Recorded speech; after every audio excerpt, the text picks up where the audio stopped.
ಅಮೆರಿಕದ ಕೇಂದ್ರ ಗುಪ್ತಚರ ಸಂಸ್ಥೆ ಸಿಐಎ ಇರಾನ್ನ ಸರ್ವೋಚ್ಚ ನಾಯಕ ಆಯತೊಲ್ಲಾ ಅಲಿ ಖಮೇನಿ ಹತ್ಯೆಯಲ್ಲಿ ಮಹತ್ವದ ಪಾತ್ರ ವಹಿಸಿದೆ.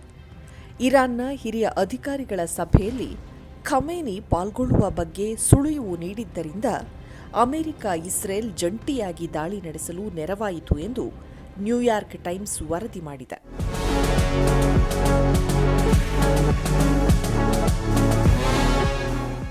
ಸಿಐಎ ತಿಂಗಳುಗಳಿಂದ ಖಮೇನಿ ಮೇಲೆ ಕಣ್ಣಿಟ್ಟಿತ್ತು. ಅವರ ಚಲನವಲನಗಳು ಮತ್ತು ಅವರು ಇರುವ ಕಟ್ಟಡಗಳ ಬಗ್ಗೆ ಮಾಹಿತಿ ಪಡೆದಿತ್ತು. ದಾಳಿಗೂ ಮುನ್ನ ಕೇಂದ್ರ ಟೆಹರಾನ್ನಲ್ಲಿ ಖಮೇನಿ ಅಡಗಿದ್ದ ಕಟ್ಟಡದಲ್ಲಿ ಶನಿವಾರ ಬೆಳಗ್ಗೆ ಇರಾನ್ನ ಉನ್ನತ ರಾಜಕೀಯ ಮತ್ತು ಭದ್ರತಾ ಅಧಿಕಾರಿಗಳ ಸಭೆ ನಡೆಯಲಿದ್ದು, ಅದರಲ್ಲಿ ಖಮೇನಿ ಪಾಲ್ಗೊಳ್ಳಲಿದ್ದಾರೆ ಎಂಬ ಮಾಹಿತಿ ಗುಪ್ತಚರ ಸಂಸ್ಥೆಗೆ ಸಿಕ್ಕಿತ್ತು.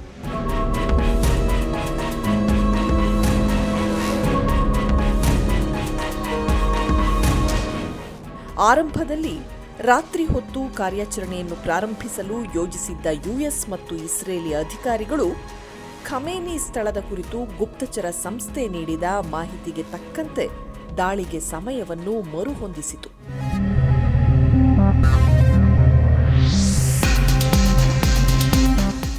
ಇಸ್ರೇಲ್ನಲ್ಲಿ ಬೆಳಗ್ಗೆ 6 ಗಂಟೆ ಸುಮಾರಿನಲ್ಲಿ ಕಾರ್ಯಾಚರಣೆ ಆರಂಭಿಸಿದ ಇಸ್ರೇಲ್ ಯುದ್ಧ ವಿಮಾನಗಳು ಸರಿಸುಮಾರು 2 ಗಂಟೆ 5 ನಿಮಿಷಗಳ ನಂತರ ಟೆಹರಾನ್ನಲ್ಲಿ ಬೆಳಗ್ಗೆ 9:40 ಸುಮಾರಿಗೆ ಖಮೇನಿ ತಂಗಿದ್ದ ಕಟ್ಟಡಕ್ಕೆ ದೂರಗಾಮಿ ಕ್ಷಿಪಣಿ ದಾಳಿ ನಡೆಸಿದವು.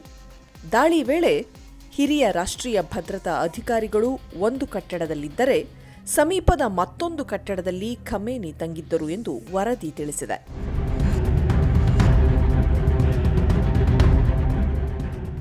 ಖಮೇನಿ ಜೊತೆಗೆ ಇಬ್ಬರು ಹಿರಿಯ ಮಿಲಿಟರಿ ವ್ಯಕ್ತಿಗಳನ್ನು ಹತ್ಯೆ ಮಾಡಲಾಗಿದೆ ಎಂದು ಇರಾನ್ನ ನ್ಯಾಯಾಂಗ ದೃಢಪಡಿಸಿದೆ.